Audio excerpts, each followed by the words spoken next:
Mabungahong kabuntagon mga kaigsuonan, no? So, nakoy gamayng mensahe nga atong pamalandungan ining kabuntagon mga igsuon. May tungod aning Facebook bitaw, aning social media ba nga grabe ka kusog karon, di ba? Kabantay mo nga ang social media karon maoy silbi nga comfort sa mga tao, no?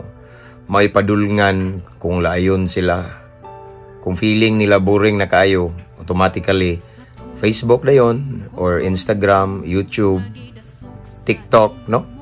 So maoy silbi nga kalingawan sa kadaghanan, no? So mao ni nga akong gusto i-share ninyo mga igsoon. But before that, ako sang shout out ako mga higala diha kay aron kuan ba, no? Shout out sa tanang mga brad nako diha, no? Tanang mga nagtan-aw diha long live kanunay uban sa grasya sa Ginoo, especially sa mga brad nako sa Cebu City Jail. Shout out niya. Special mention ta kanunay, no? Akong shout out sila si Brad Aris diha, no? Brad Aris. Brad, padayon sa pagpagamit sa Ginoo, and then continue to be the light diha sa sulod nga daghan pang mga nas kangit-ngit nga malamdaggan nga magsilbi kang iwag sa tanan nga mga itipas sa let's say dili maayong dalan, no? So continue to be a blessing. Nakas prayer nako kanunay kamuri tanan, no? Brad Aris niya, of course si Brad Mago, Brad Jao, Brad Ibang, sila Brad Kinit, tanan diha, ug ako ang team sa Living Water Christian Fellowship headed by Pastora Ninit, og sa tanan diha, no? Wa man ko kaila tong uban niya basin di na ko ma-mention ba. So ako lang i-try yung mention biso sila si Brad Adsil, katong naghatod nako, Brad Louie, Brad Jerry, Pastor Jimwell, Brad Danilo, si Sister Jardine, kisa pa uban dito katubi tong senior kinsa to nga nato kalimot man ko basta, og katong dakuon bitaw nga gikan sa diha sa sulod, og katuta majority na nila kay gikan man gyud diha dai sa Cebu City Jail. Unya si kuan pod si Brad Adonis ba to, og katong naay yang Paris, basta tanan sa team nako sa Living Water Christian Fellowship, no? Nga kauban ako sa sige og mantala sa pulong sa Ginoo sa sulod sa Cebu City Jail. Okay, let's start regarding anang social media bitaw nga kuan kayo kanang monay kusog kayo karon nya, daghan na kayo mga behavior sa mga batanon, kabataan, or even ang mga adults, mga hamtong nga na change sila na usab tungod sa influence sa social media, no? Anay uban nga mga addict na kayo og mga sitawagan na scatter social media man gyud na, no? Unya ang uban daghan kay nakatunan sa ilang kinabuhi nga diha nila nakatunan sa social media, labi na mga kabuang binuang kay akong nabantayan karon majority nga content sa social media binuang. Ang uban dili siguro binuang pero dili makatabang sa spiritual life nato nga maduol tas Ginoo. Sa akong nakita ning social media, duha jud ka buknaong ani, positive ug negative, no? Maayo o dautan. Duha jud, no, nay negative side or napoy positive side na. Mao ni atong bantayanan nga dapat aware ta kay mas majority ang negative, no? Mao ni nga kinahanglan nga magbantay ta sa atong gitan-aw kay sa tinud lang mga igsoon nay daghang mga sala nga wa ta kabantay nga nakasala dayta, pero ang nahimong entry point or doorway pultahan ang kanang social media kay kana bitong nang wala ta nakabantay bang nasubraan na din nato og time social media nya, og sa pagkaon pa mga junk foods na lang day atong gikaon, dili na mga healthy foods nga makatabang sa atong spiritual life, no? Puro na mga kabuang lingaw-lingaw, mga movies, mga reels nga dili jud mabusog ang imuhang espiritu, kanang imuhang commitment ni Lord ba, murag walay kalabutan sa ato ang spiritual life nga kanang maduol tas Ginoo. Mao nay bantayanan igsoon kay ang uban igsoon wa kabantay nga sa kabisi nila social media, wala na day sila time sa Ginoo, wala na sila time sa Biblia, mantinil na lang sila time sa prayer, sa ilang personal devotion, pero ang ilang majority nga dako nga oras nasa social media. Bantayanan ang mga igsoon kay kung unsa ra ba atong gitagaag dakog time, mao po na mo absorb nato sulod sa atong utok nya, mo sulod sa atong kasing-kasing, mao na nga mahisama ta maliwat tas tong gitan-aw, di ba? Kung unsa tong gikaon mahisama ta, no? We are in what we eat.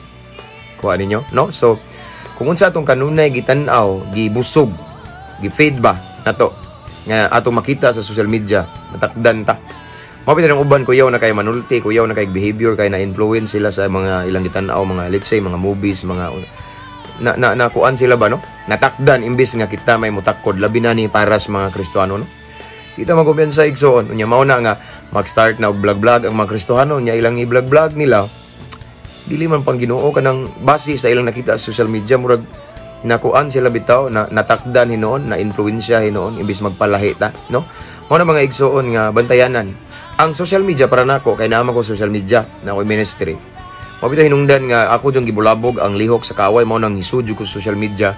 Ang uban moingon nga nang wartar na sa pastor before pa ning mga mita mga igsoon nanadjog ko diridaan sa social media, no?